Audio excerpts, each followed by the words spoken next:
Hey y'all, welcome back to another reading of the Great Cosmic Mother. It is I, Mama King. Okay.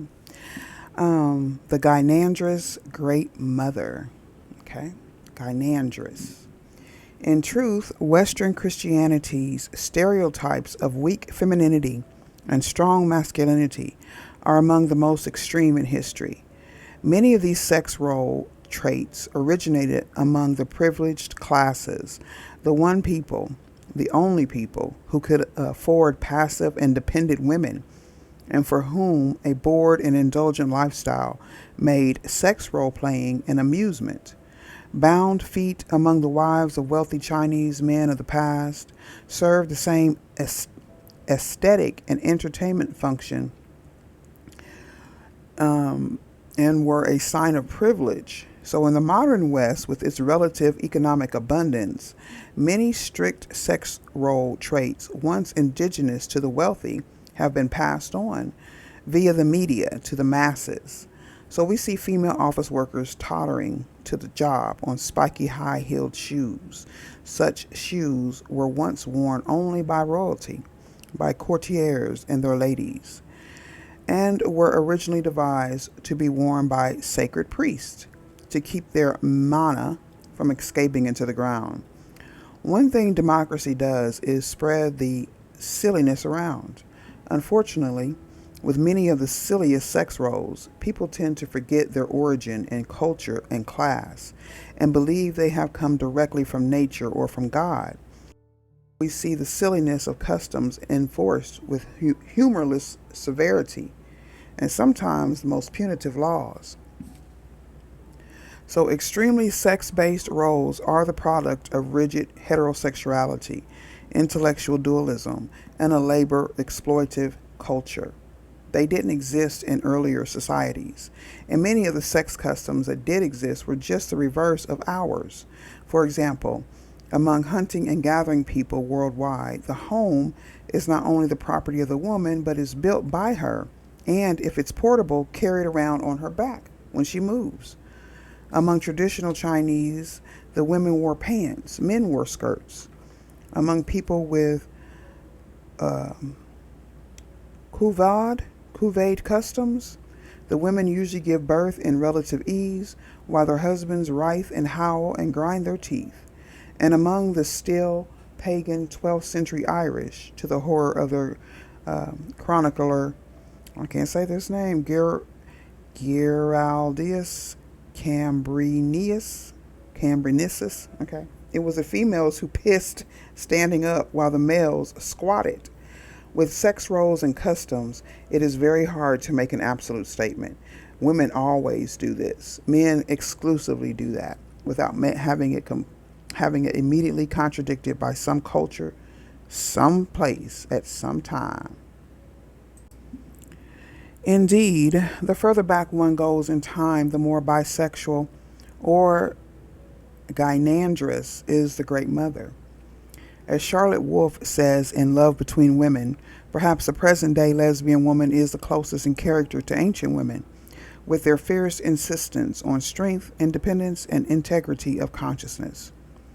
The first love object for both women and men is the mother.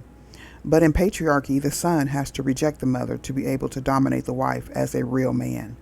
And the daughter must betray her for the sake of submitting to a man. Yeah, leave your mother and father. Wow. In matriarchal society, this double burden of biological and spiritual betrayal does not occur. For both women and men, there is a close identification with a collective group of mothers, with Mother Earth and with the Cosmic Mother. And as psychoanalysts keep repeating, identification, identification. This identification is conducive to bisexuality in both sexes, but homosexuality in tribal or pagan men was not based on rejection of the mother or the female, as is often true in patriarchal culture.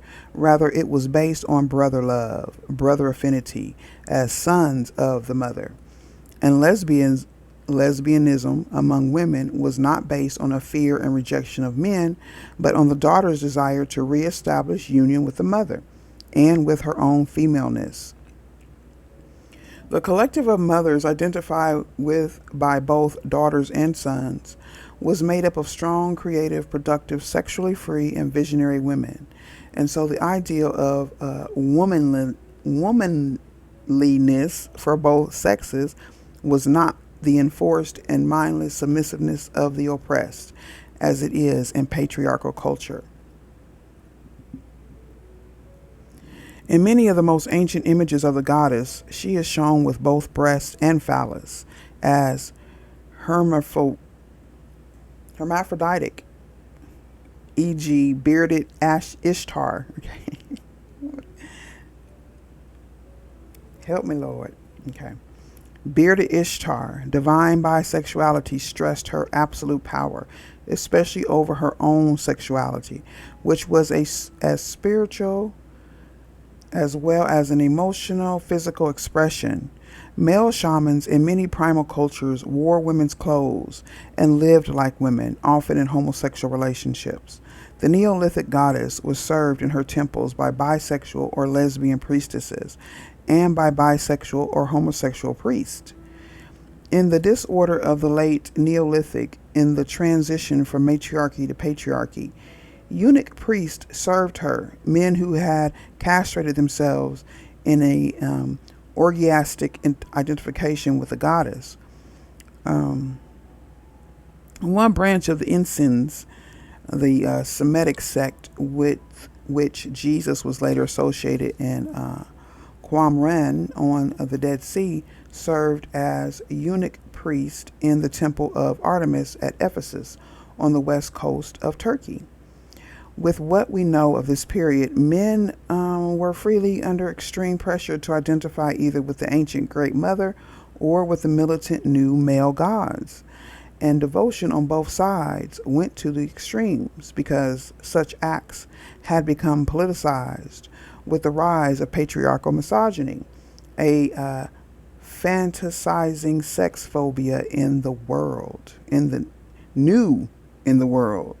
A fantasizing sex phobia new in the world.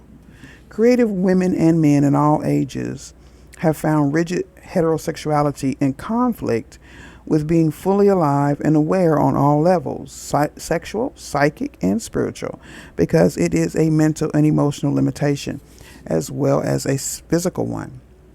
It is as if on all levels of our being we are split in half, locked into one half and forbidden the other. That sounds about right. We are split against ourselves and against the self in the other by this moralistic opposition of natural polarities in the very depths of our souls. And the result is war, necrophilia, alienation at the root. And if we don't resolve this, we will all die of a mutual murder that is total suicide. As Esther Harding says in Women's Mysteries, Ancient and Modern, modern women at the core of her being is cut off from the source of life. With rigidly imposed heterosexual roles, women and men also are emotionally and mentally stunted. Women are also physically stunted. Compare us with statues and reliefs of the Amazons or of the huge Celtic warrior women. In ancient Scotland, land of the Pict, Picts, who were later invaded by Celts from Northern Ireland, some very mysterious and legendary warrior women lived. They were Amazonian battle fighters and witch shamans, a lesbian bisexual sisterhood entrusted with the guardianship of their tribe's secret powers and visions. According to Jean Markel in Women of the Celts, all the great Celtic warrior heroes were initiated into the profession of arms and also into the sacred mysteries of sex by these women. The Picts were the naked shock troops of all the Celtic nations. They went into battle, women and men side by side, wearing only their blue body paint, which is Woad, it's W-O-A-D, okay, sacred to the Earth Mother. They were called Picts, Indo-European pike, P-E-I-K, tattooed, Godelic quict, Quict, and Latin pictus, painted. That's all one people with different names, okay? Indo-Europeans. As they decorated their entire bodies with these blue tattoos of all the magic birds, breasts, and fish belonging to the Great Mother. They practiced communal sex rites and sometimes ritual cannibalism. The Celtic women generally were known for their great physical strength and ferocious bravery in battle. Roman historians wrote that among the Gauls, Gauls, the women were almost as tall as the men and equal in courage. The Teutonic as well as Celtic tribes were often led into battle by warrior queens, and the invading Roman soldiers reportedly feared the fighting women more than their male companions. So as Brifault, Briffault, noted again and again among primitive people not yet contaminated by the physical habits and role-playing of civilization, it was common to find the women equal in stature, often larger than the men, with greater musculature and endurance capacities. Among Stone Age skeletons of Neanderthals, it is often impossible to determine sex by size or weight of bones. Early females and males are almost equal in stature, equally strong. As well as in the most ancient Paleolithic images of the goddess, the solid strength and massiveness of the female body was an ideal, and certainly the human race and earlier humanoids couldn't have survived 2 to 3 million years of catastrophic earth changes if females had been so physically weak and mentally dependent during these long, hard ages as we are supposed to be today. Anne Cameron's Daughters of Copper Woman, Stories of Northwest Pacific Indian Women from Vancouver Island, gives us a real picture of the strengths needed by early women to be fit as mothers, as lovers, food and shelter producers, as wise women, as visionaries, as creators and guardians of a whole people's culture. These females began undergoing rigorous physical training programs long before puberty to develop every strength of mind, of heart, of leg and arm muscle, and of spirit needed by them to be grown women, i.e. fully evolved human beings. And so the young women of ancient matriarchal Sparta also developed skilled and athletic bodies. When they married, the wedding ceremony included a wrestling match with their new mate. So in civilized, like they got...